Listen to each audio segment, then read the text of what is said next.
So I just got back from seeing the latest Transformers movie, Transformers: The Last Knight. And, you know, it's interesting because I can still go to a pretty bad movie and still have a good time. Like, I went with my friend who I really like. Obviously, she's my friend.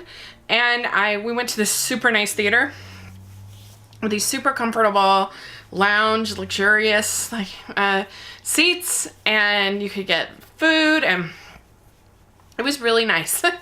And so I had actually a pretty fun time, but the movie, I thought it started out pretty good. I have to say, I think if you like this franchise, you will like this movie. I see nothing in this movie that will turn off existing fans. My friend who I went with, she's a fan of the franchise and she liked it. She had a good time. She enjoyed it. I had a good time being with her and a good time at the, sitting in those seats and everything, but I didn't really enjoy the movie very much. Like I said, it starts out okay. It starts out fun enough.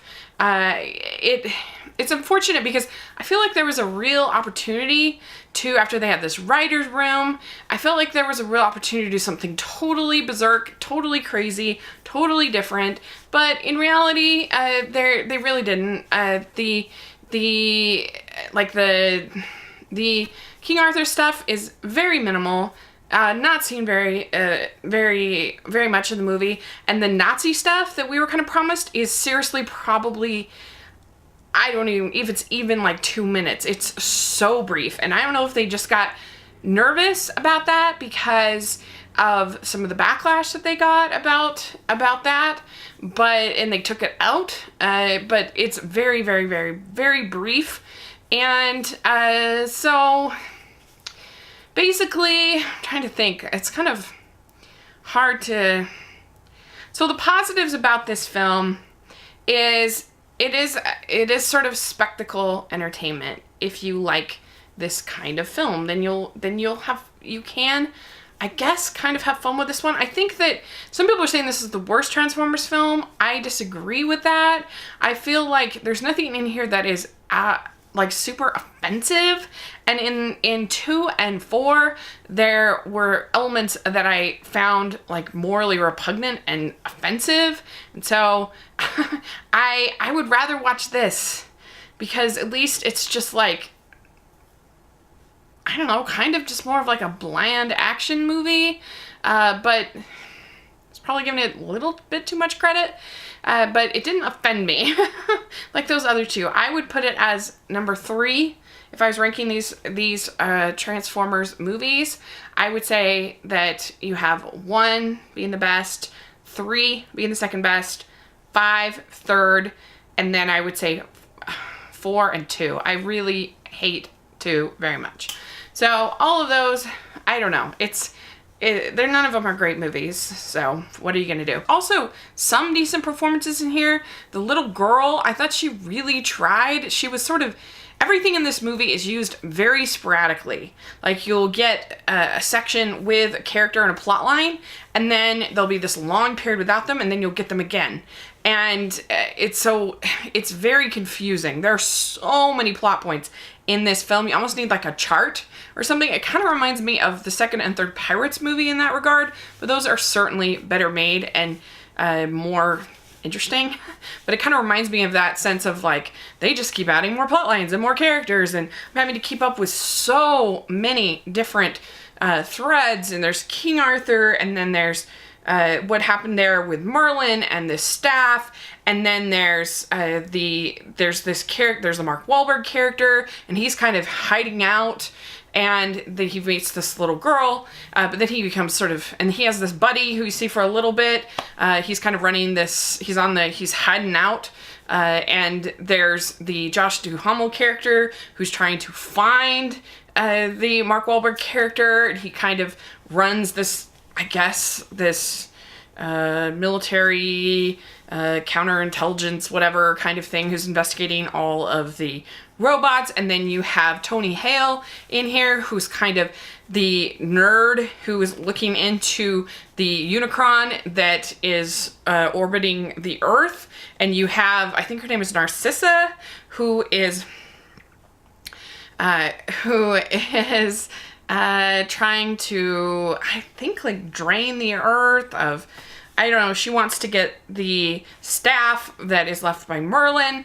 And then you have Optimus Prime, who for a second gets under the power of this Narcissa lady. And so you've got kind of his story going on. And then you have Anthony Hopkins, and he is part of this like masonry kind of thing that has like striven to keep the lore of the Transformers since the time of King Arthur. And then you have this woman who's like the Megan Fox copycat, who is the descendant of Merlin. There's just so many different plot points. There's still even more than that, I swear. And it is so confusing.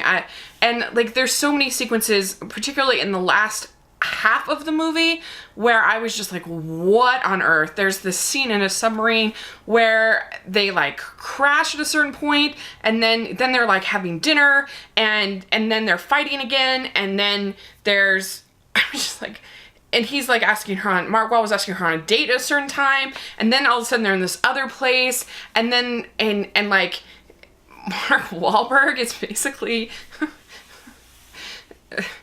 Mark Wahlberg is the last knight. I find that so funny. And there was this like, it's so bad scene with him with this sword with Excalibur. He looked so ridiculous, and then Stonehenge is involved. It's just so much, so much to take in, and plots, and none of it is really like satisfying or inspiring or exciting, to me at least. It just feels overwhelming, and some of the stuff actually made me feel kind of nauseous. Maybe it's just because I had just eaten, I don't know. But it didn't help the fact that the aspect ratio on the movie kept changing. You kept going in and out, in and out, in and out. And so it sort of made you kind of nauseous. And there's this Fast and the Furious like car chase, and that scene really made me kind of sick. And there are some nice visual moments, like Michael Bay does a better job in this movie of making you aware of kind of who the different Transformers are, so you can kind of tell the action, you can kind of feel the action, and so I guess that's good. But because it kept, I don't know, it ended up being kind of nauseating, and the characters that were fighting kept changing, and there were so many characters. There were so many Decepticons. At a certain point, you have Megatron, and it's like, Megatron is under a spell, but why does he need to be under the spell? Because he's already bad. We know that from the other movies.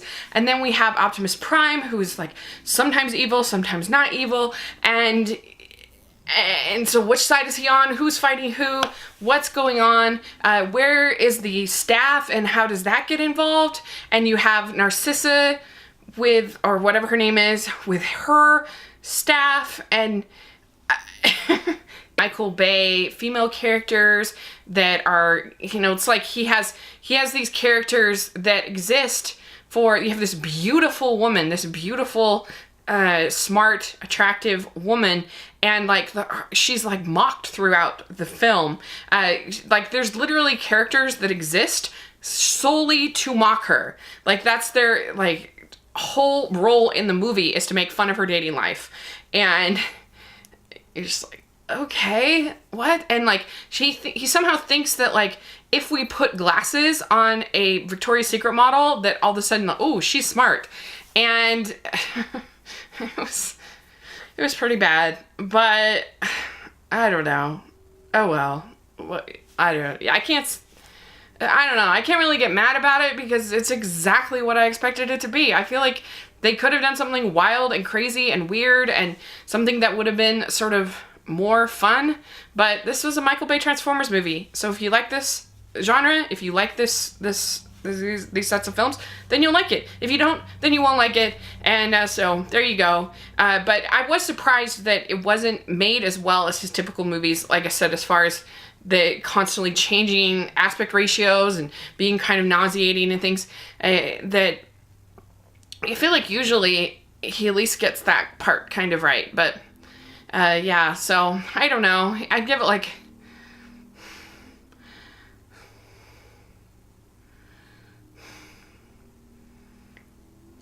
I don't know. I give it like a D+. And so let me know what you think of Transformers: The Last Knight. And I think people from Britain will be really mad because they're pretty insulting. The way they treat the Anthony Hopkins character, the way that they treat the Prime Minister at a certain scene. A lot of things, it's kind of, I don't know. And it's very bro-tastic, this movie. Like, they'll be, like, in the middle of a fight scene, and they'll, like, stop to be like, hey, dude, what you doing, dude? I don't have to all this bro-y talk, and whatever. So there you go. That's my thoughts on Transformers: The Last Knight. Maybe someday they will actually do something really creative and different with this franchise, because there is that potential. But for now, this is what we get. And so let me know if you like these films, and if you see this one and you like it or not like it, put it in the comment section. And thanks so much. Please subscribe to my channel. I'll talk to you later.